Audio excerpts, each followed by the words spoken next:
How long have you been cutting hair? So I've been cutting hair since 2002 when I finished high school. That's when I say I started, right? Because that's when you start your beginning stage is when you mess up, when you first start messing up. Right. So I started in 2002 when I went off to school. I was starting cutting hair on myself, messing myself up. But the crazy thing was people was loving the haircuts that I was doing on my own. So wait, you was cutting your own hair.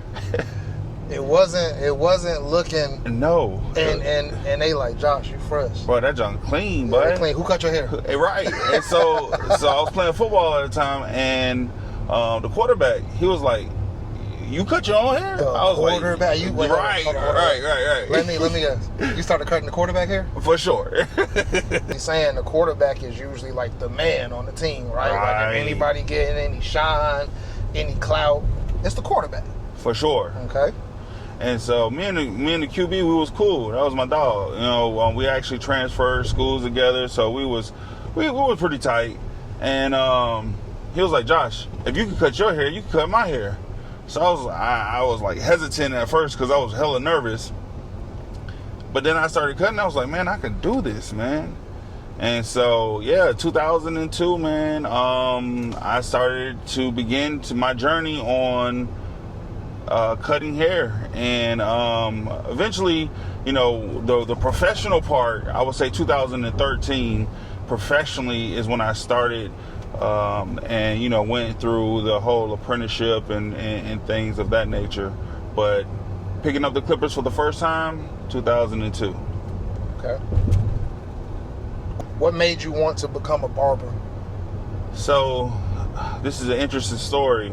My grandfather he had many jobs, bro. My grandfather had many jobs. He was a landscaper. He worked at the cleaners. He was the funeral home car driver. He worked security guard. He had hella jobs. The original jack of all trades. I'm telling you, bro. So one day we out cutting the grass at the funeral home, and Granddaddy tells me, he had me these hedgers and said, "Hey, go cut those bushes over there. Go hedge those bushes." So I go over there and I'm just doing my thing. And he comes back, he was like, "Boy, you hedged them bushes so good, you could be a barber." And his words just stuck in my head, you know what I'm saying? So I go to the barber shop and I'm looking at the barbers. I'm like, dang, I could be a barber? And then I watch them, I was like, man, they stand up all day. All day. I know their back hurt, bro. And then my best friend from high school, one of my best friends from high school, his brother was a barber. And we ended up becoming real cool, and he just motivated me, not from words that he did, but just what he was doing. And so he inspired me. His nickname was Pretty. He out of Savannah, and it was just those little situations that contributed. And I was like, you know what? I think I could be a barber, man. And in my family, I have several barbers, several cosmetologists. I grew up in a salon, so it's just kind of been in my blood. Did you always know that this was your calling? No, man. I prayed for this, man. I really grind and got it out the mud for real.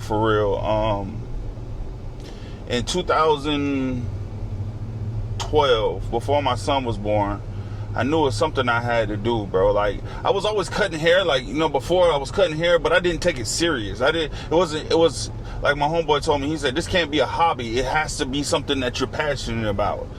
And once you're passionate about it, you take that same energy that you apply for everything else that you want to do in life, and you just really focus on it. So in 2012, before my son came, and I was like, man, I need to figure out a way to make some more money. And I started watching how to cut. And I would go and study different haircuts.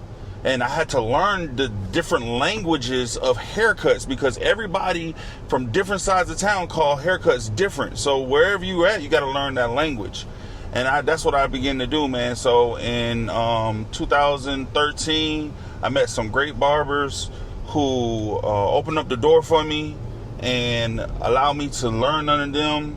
You know, Easy the Barber, Mac, some of the guys from our past that we kind of mutually know. They really helped me out, and they showed me the game, introduced me to the game, and I'm forever grateful for them. All right, Josh. If people want to support you, if they want to get cut, how do they reach you? Where do they find you at? Man, I'm on Instagram. I email to Socio Barber. I'm also, for my old heads, we on Facebook. We TikToking. All email to Socio Barber. So everything is the same handle? Everything's the same. I'm also, I don't take walk-ins, but appointments only, Bookski. Email to Socio Barber, the Superior Barber on Bookski. But, beyond all that, man, I try not to change up too much. I try to stay in the same location because, every time you move, you lose 30% of your clients. And that's just a golden nugget to all those who like to keep on hopping from shop to shop. You're going to lose 30% of your clients every time you move. So I try to stay consistent in the same spaces. And I've had the same numbers, I believe, since high school. That's why, I get all these crazy phone calls, rather. Well, hey, Josh, I appreciate you for your time today, brother. Oh, man, I appreciate you. It's always love. No problem, man. Y'all heard that, man. Y'all go check him out.